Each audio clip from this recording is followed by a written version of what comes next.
everybody, and welcome along to the Event Industry News podcast. A very good morning, afternoon, or evening to all of our podcast followers, wherever or whenever you may be tuning into us from. And I should start this episode by saying a Happy New Year to you all. It may seem ridiculous, given that we're already well into 2018, but this will be our first episode of the new year. We've had a bit of an extended break over the Christmas and New Year period, but we're back. We've got some great guests lined up over the coming weeks and the months, some great subjects that we're going to be looking at. I'm also very pleased and excited to say that once a month, the podcast is going to be going out live via the Event Industry News Facebook page. We're going to be running that on the last Wednesday of every month. So all you've got to do is follow the social media feeds from Event Industry News and subscribe to the EIN newsletter. And I'm sure you'll be kept up to date with the exact timings and the guests that are going to be on our live episodes once a month. Before we really dive into today's podcast, we do have an absolute shameless plug. The podcast is currently looking for a new sponsor for 2018. If you're a company working within the events industry and you would like to utilize the podcast as a way of reaching out to your own customers, please do get in touch with us. Since we launched the podcast a few years ago, we've reached over 23,000 listeners worldwide. We're genuinely reaching out to a global events audience out there. So if you do know anybody or you're involved with a company that would like to use the podcast as a means to get to your own audience and sponsor us this year, please do get in touch. So with the formalities out the way, let's get on with our first episode of the year. We are talking and welcoming today to the podcast a first-time guest, Samme Allen. Sam is the MD of Sequoia Partnership. Sam, thank you very much for joining the podcast. Thanks for having me. We're going to be talking about a new tool that Sequoia Partnership have released called VeDi, billed as the world's first online venue diagnostic tool, which sounds a bit of a mouthful, but I'm sure that by the end of today's episode, we're going to have a very clear picture about exactly what it can do. So let's start by asking Sam, what exactly is diagnosing? What are we diagnosing, first of all? So I'm going to have to take you a step back and say, thank you for having me and happy belated New Year to everyone as well. In order to understand VeDi, we need to take you a step back to what we do in Sequoia Partnership. So we opened Sequoia Partnership in April 2 years ago, and we wanted to provide a consultancy business, but one that actually doesn't just write a report that gets filed, which is my experience from working in-house in venue, and never used. It comes up with some great potential recommendations. It gives you a state of the nation that you probably already know as a venue manager, DOS, GM, or head of events. So Sequoia was launched and we created a methodology called venue diagnostic. What venue diagnostic does is it goes into a venue with a clear methodology and assesses 5 areas of the business. It assesses the business. So we take a whole long look at the books. We look at all the stuff that's past, present, future. We start analysing and auditing who the target market is, who the target market may be, why there are certain businesses not coming into the venue. So we take a really big deep dive into the business. We then look at the marketing and sales element. So from that business audit, we've identified some real clear target markets. So what's the messaging? What are we saying? How are we saying it? Who are we saying it? And where are we saying it? Thirdly, we look at the team, the people within the operations and the sales part of the business. How are they operating? Can they be more efficient? Are the right resources in that venue right for what that venue needs to achieve, its ultimate objectives? Fourthly, we look inside the venue. So we go in and we talk to everybody from the cleaning lady right through to senior management to really understand the capabilities of that venue. Quite often we find that we're looking at bringing in certain types of meetings into venues that might not just quite be the right fit, might not be the right profitability level. They might look like they're bringing in a load of revenue, but actually when you look at your costs, they're not. So we do a really good venue audit. And then lastly, we talk to stakeholders, both inside the venue, which is really important for unique and unusual venues, but also outside. Who are we not talking to within the business? Where are the silos that we can really communicate together? who are the partners outside, whether that be hotels, CVBs, etc., that can help facilitate driving more business into the venue. So that is a venue diagnostic. From that venue diagnostic, of course, we're going to give you a report, which would be like a normal consultancy. But what we do is we then produce an action plan, and we'll support that with implementation. So we get the venue working with the venue, we get the venue on its way to business growth, business improvement. So that is the venue diagnostic, and that's diagnostic. And that's when we decided that we'd invent the online consultancy version, the online venue diagnostic, which is VeDi. And having said all of that, a lot of what you've just spoken about, and when you've talked us through points 1 to 5, has mention of going in and talking to stakeholders, talking to everybody down to the cleaner to see what's happening. How do you replicate that interaction and that ability to source information directly from the people working in those venues via something that sounds like it's going to be an online, a digital tool? That's a really, really good question, and it's one that's taken 12 months to develop and fix. When you go into a venue, you're asking open questions as a human being, as a consultant, as someone who's had years and years of experience inside a venue. It's very easy when you're running a diagnostic to ask the right questions, and they follow through, and you ask the questions depending on the answers that you receive from the venue stakeholders. VeDi turns that on its head. Because it is an online tool, we need to have closed questions, and it was the biggest challenge when developing the tool. But what we've managed to do is, by no means is it a deep dive consultancy piece. That's at the moment probably too much of a challenge, and would maybe something in the future that we'll consider. This is very much a light version of the venue diagnostic. It's giving the insights from the get-go. It's probably the first 2 days of a consultant coming into a venue, giving that top-down, I hate using the phrase, but I'm going to have to use it, sort of that helicopter view, a state of the nation. Yeah. But what it does do is also provide some key recommendations that the venue can take on by itself without any support of a consultant to help stimulate more business growth. So I suppose the next obvious question is why? If you're still ultimately going to have to go into the venue to conduct the latter parts of the more in-depth analysis and consultancy, why complicate the issue by having an online tool to begin with that's still subsequently followed up by a human visit? It's not complicating, it's actually supporting the issue. So when we go in and run a diagnostic, you're paying for a consultant's time, one of my team, my time, in order to do the initial audit, to understand and identify some of the challenges and opportunities arising. Well, that's a really big cost to a venue. And when we're talking about working with unique and unusual venues, and all venues really who should be looking at how they're spending their budgets, if we can try and find a way where we can reduce those costs while still providing that online, that consultancy service, sure, we're really hoping that that's a really good thing.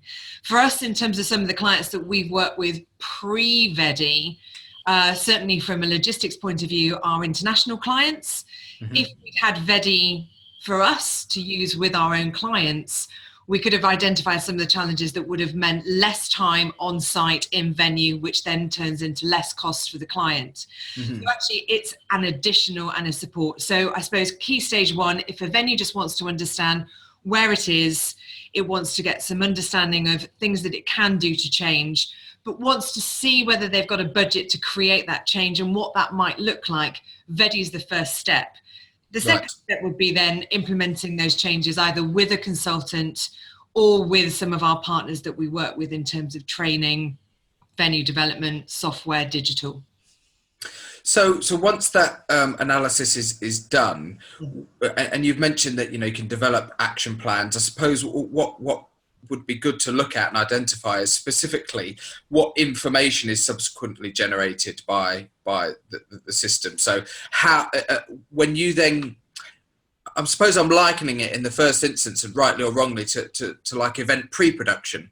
So prior to going on site, you would carefully look at all the aspects of a particular event venue and do your pre-production planning and everything, and analyze where everything's going and set up logistics, etc. So is this almost giving you a far clearer idea about what you can expect from a venue before you go there, and vice versa, giving a venue a clearer idea about what having a consultant to look at the venue may be able to achieve? Every venue should have a business plan and a strategy. Every business should have a business plan and a strategy. Quite often they take the form of a massive, great big document with a huge amount of data that actually no one ever refers to. I liken a lot of the stuff in VeDi to a flight plan.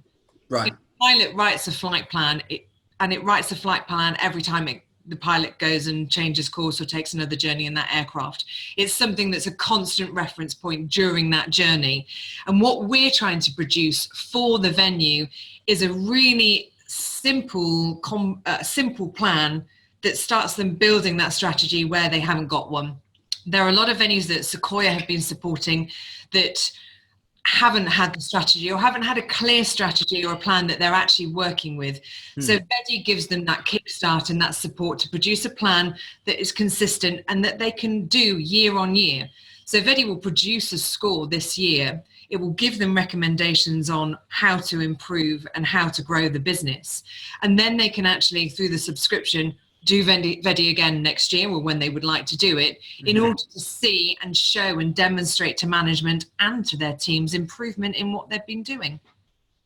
One question that I scribbled down when you were talking about the 5 key points that you would look at as a consultant is something you mentioned, that a venue might not be the right fit for the types of event that they're hosting.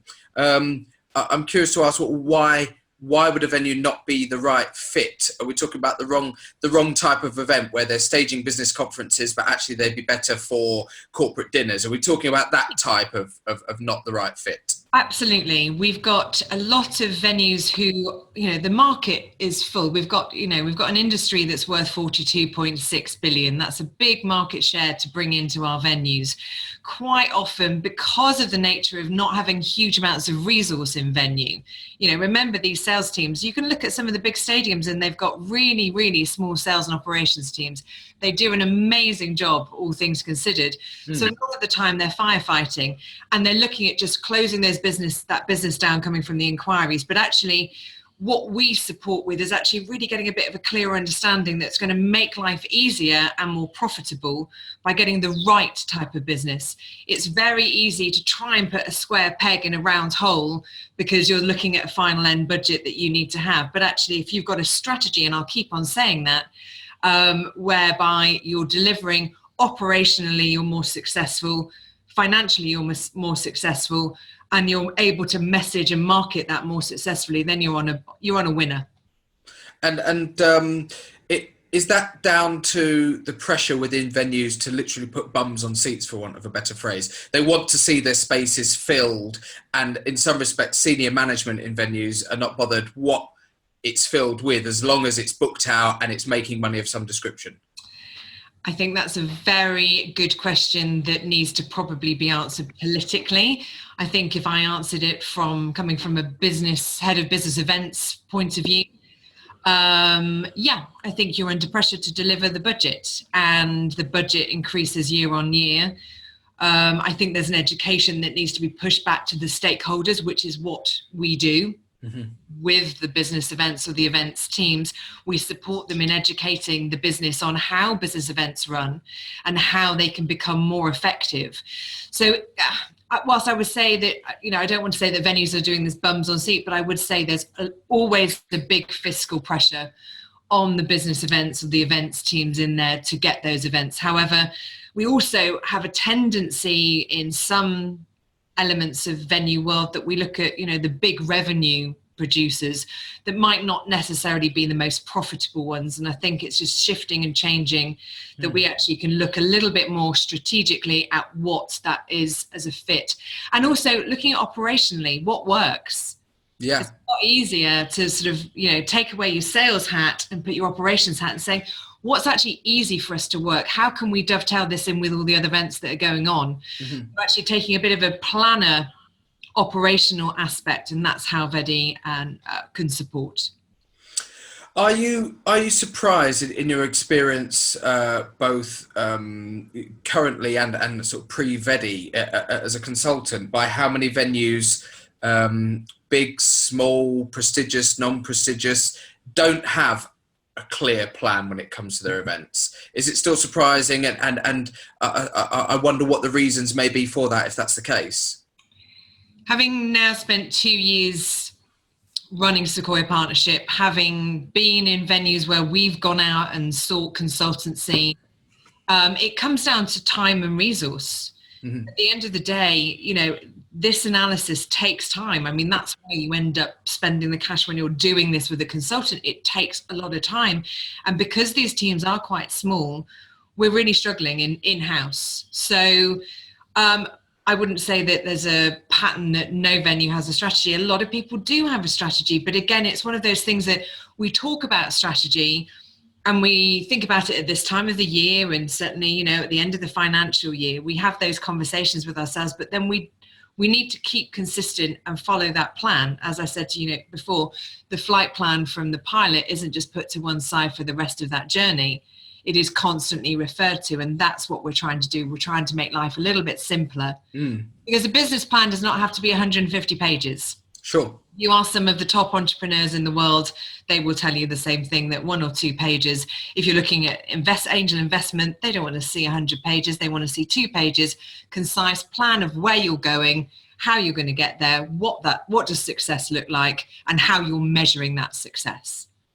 Will the service also help in the scenarios where venues have what could be considered to be a relatively high turnover of staff that work within these events, sales and marketing teams? Because people in the events industry do, bounce around from venue to venue. They're always perhaps looking for a better opportunity or a new opportunity. And you might find people spend, a year, 2, maybe 3 years working in a venue before moving on. And that this sort of service actually will help new people coming into those roles, if the venue has an established business plan and a target audience, that it will actually help those people to meet the venue's needs, rather than coming in with their own fresh ideas and wanting to sort of rip it all up and change it again.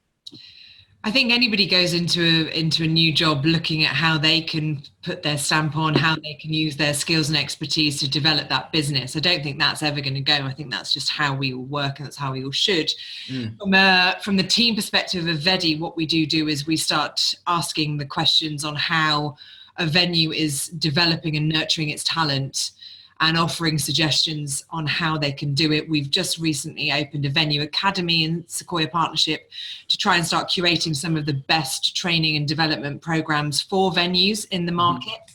But we've got to look at that as venues, and VeDi absolutely will pull that out in terms of what are we doing. We know that's an industry problem, and something we could probably have another podcast talking about in terms of talent and recruiting, and certainly retaining. In venues, quite a challenge, because you get quite flat structures. Yeah. You get to a certain point in a venue, and where can you go once you've delivered 2 or 3 great years in a business development role? If your head of sales isn't going, you may not want to move into management. It's one of the things that, persuaded me to start running my own business. I wanted to be getting my hands dirty still and getting involved in the sales and development, rather than the politics of some of the management stuff that you have to do in-house. So I think there's a bigger, wider conversation, but in terms of VeDi, we ask those questions of the venue on how and what they're doing to think about that as a challenge that they probably have or possibly have. In terms of accessibility of VeDi as it stands at the moment, what stage is the platform at? Is it in beta testing, or is it actually live and ready to go? And what references have you got of people who've used it in the early stages, and what feedback have you had from them? Well, you haven't looked at the references on myvedi.com yet. So we've got everything up there. Yeah, we soft launched early December. Prior to that, we've had a fantastic cross-section of a focus group, an international focus group of venues from all different shapes and sizes to test it, to feedback to us. Prior to that, we had an advisory board of event profs that have fed into the questions and the weighting. VeDi is now live. It's based upon a subscription, so basically anybody can go in, pay the subscription fee to download VeDi. All they need to do is go onto myvedi.com. We soft launched for a specific reason, because anybody who knows anything about tech knows that it needs to change, it will evolve, it will develop as more and more people use it. For us, the analysis of what people are saying is also really, really interesting. Nobody looks at venues in terms of a data and intelligence point of view. Look, we're all focused on the planner, but actually it's for the whole industry to grow and develop. We need to really start seeing trends and patterns from the venue world, because without the venues, we're nothing. And we're also hoping, so not just for the front end to be a business growth tool for all venues, but from the back end, we can hopefully start identifying challenges in the industry in terms of the venues, trends, patterns, projections for the future that will hopefully help the industry grow, exponentially. And in terms of the level of venue that it is targeted at, is that even a question? Is there a certain type of venue that it will be more relevant to, or could any type of event venue that hosts even sort of small scale conferences or business meetings, could they use the tool and get something out of it? Yes, it's a management consultancy tool. It's assessing the business success of the venue across those areas. When you run through, which is about 80 questions, we originally tried to start at 25 to try and make it really tight, but in order to get some real value as a venue, we needed to open this up. So it's about 80 questions. Sounds daunting, takes about 25 minutes to do. But when you're looking at producing an entire business plan for your venue, 25 minutes as opposed to 2 days of a consultant or 2 weeks of your time, yeah, it's really going to be of benefit to you. When the report is generated, which is immediately, it scores from excellent through to challenged. So again, it gives you that sort of benchmark and that range. So all venues can use it, and all venues will score differently depending on how well they're running. So what I would say is, if you were a startup venue that you hadn't been in this world at all, you're probably going to end up finding that you've got a few challenged. And what we do as Sequoia Partnership is we'll offer free consultation for those venues. Right. Because we don't believe that VeDi will be of complete value to them. VeDi, as it stands, has really been designed for the unique and unusual venue market, so people who have got multiple business priorities, but it can be used by others. And we are now in talks with our developers and with some investors around developing the product even more. As you'll probably guess, that needs to happen. What's VeDi 2.0 going to look like? What markets can we open that up to? So as it stands, it is a business growth tool. Some venues are definitely going to need more, and that's why we'll still keep the consultancy business. Yeah. This is only that top line. We're using it for our own clients. I've got a client I'm working with next week. This is the first thing that we're going to do. We're going to run through, so we've got an immediate snapshot, because it's going to save them time and money. Have you been able to identify or forecast in any way what the split will be between clients who use VeDi and that is sufficient for them, and clients who use VeDi that subsequently leads to yourself or one of your team actually going on site, in a physical aspect? Will it always lead to a physical visit, or will there be a percentage of cases that use VeDi and they think, actually, that's brilliant, that's given us exactly what we need? That's what we hope. We really hope that VeDi is the tool. And it sounds crazy that we're trying to sack ourselves as consultants, but we honestly believe that technology is now enabling us to do this. 90% of people want online advice. People want, we go on to TripAdvisor, we ask Cortana, we have Alexa. I've got to say that quietly because she's in the back of the office. Yeah. Why are we still adapting this really old-fashioned approach to business growth within the industry? So I think we'll see more and more people using VeDi. I think, and I'm hoping and I'm confident that we'll see VeDi develop more as we explore new technology to support the personalized human advice, whether that's going down the route of us having a conversation like this, I don't know, but watch this space this year. It's exciting. We feel that we're moving into the technology business rather than the event services business, but we always have in mind that the end goal is business growth. Sure. So VeDi has to create in whatever state it is, in whatever stage of development, it has to provide business growth, and that's our focus. And it sounds like very much driven by people's demand for instant information. Like you said, if you want to know anything about anything, people can grab their phones now and either ask it or tap something in, and people demand instant information now, don't they? They don't want to wait around 2-3 weeks for somebody to book an appointment in and come out. People demand services of any description, like you said about TripAdvisor, to go on and 30 seconds later or half an hour later be able to say, that's it, I've got the answers that I wanted. And we're all under pressure, and I think in our industry, more so than others, we know it's a stressful industry, and we're trying to work as an industry to, improve the stress levels that we all have.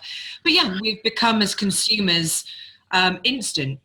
We've become as consumers desperate for comparison, desperate to know how well we're doing. And this is where VeDi will support that need and that desire. I think there's still always going to be a place, and I've got very good friends who are in the consultancy world, so they may be watching, so I'm not trying to get anybody fired or out of a venue. There's always going to be need for that human advice, but I think that we can really start using technology better. You think about the numbers here. We've got listed on venuedirectory.com over 24,000 venues in the UK, 56,000 globally. You look at the chains, Wyndham Hotel Group, 7,600 properties.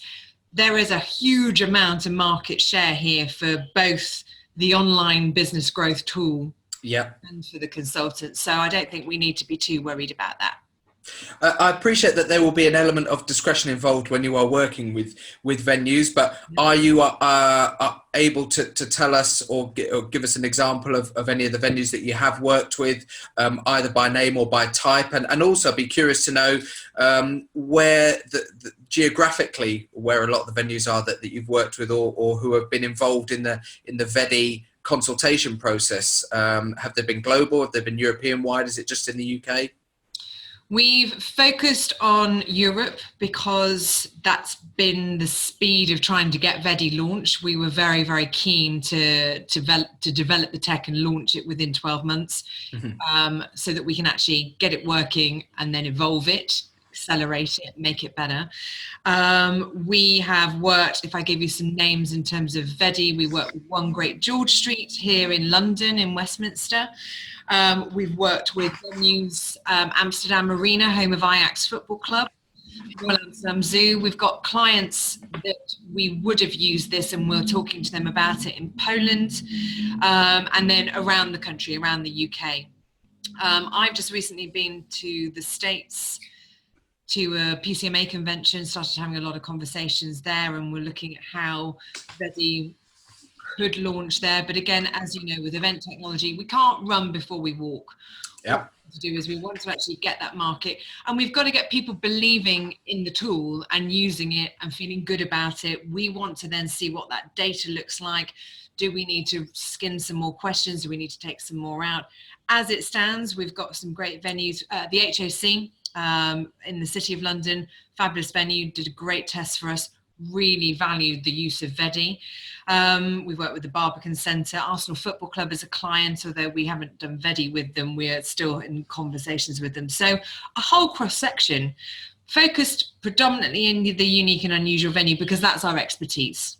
So we know, and we have from years of experience working in-house, the methodology works in terms of growing that venue's income. I'm just curious, this could be completely wide of the mark, but is there has there been any thought given as to whether or not the platform could be flipped on its head and made to work for event organisers in terms of analysis of their actual events and venues that may then be applicable based on using the VeDi format to ask very, very specific questions and targeted questions that in a quick period of time would give them an outcome? When we started talking about the technology behind VeDi and how it was going to work, I had a vision that actually came from a planner who has done something completely different in terms of technology. And I think that this could evolve absolutely into anything it can do. The technology is there, the basis is there. Mm-hmm. We just need to look at reskinning and changing the questions. So if you go into myvedi.com and you actually subscribe and you start answering the questions, you'll see for yourself that those questions just need to change. The tech behind it, which is the bit I'm really excited about, really doesn't need a huge amount of enhancement in order to change that platform for whichever part of the industry might want to use it. It's just a case of finding the time and the resource to do that. But absolutely, why not? But going back to running, not running before you can walk, I'm sure that's perhaps a little way down the line. And this core focus and the stuff that we've spoken about today is what you're really going to be working on, presumably sort of in the short to medium term. Certainly. I mean, we've spoken to planners because it's very, very important to us as venue consultants and as the owners of VeDi, that we actually ask the right questions that are going to improve not just the facilities for venue's sake, it's actually to improve the facilities for a planner, so that we are getting a lot more synergy between the two sections of our industry. Mm-hmm. So we always have the planner focus in mind. But our priority is helping support venues develop and make more money. Excellent. And on that note, we come to the end, or towards the end of today's episode, where we've been talking about VeDi. It's billed as the world's first online venue diagnostic tool. It's been developed and launched by the Sequoia Partnership, and I'm delighted to say that we've had a lot of great insight and a look at the platform with Samme Allen, MD of Sequoia Partnership, on today's podcast. Sam, thank you very much for taking the time to join us and to talk to us about it, and for kicking off our 2018 podcasts. Thanks so much for having me. As I mentioned at the top of the podcast, we've got some great guests, some great subjects, some great topics lined up over the coming weeks and the coming months. And we're also going to be running a live podcast on a Wednesday evening via the Event Industry News Facebook page. So there's going to be a Facebook Live podcast. It's going to be on the last Wednesday of every month. That's what it's planned for. Of course, things can change as the year progresses. So what we would recommend to everybody who's tuning into the podcast is make sure that you are subscribed to the Event Industry News bulletin. Make sure that you're following Event Industry News via the various social media platforms. At Event News Blog is the Twitter handle, and you can find us on Facebook by searching for Event Industry News, and all of the information, all of the details will go onto there. Thanks again to our guest, Samme Allen, for the insight into today, and we will see you on next week's podcast. Thank you very much for joining us. Bye-bye.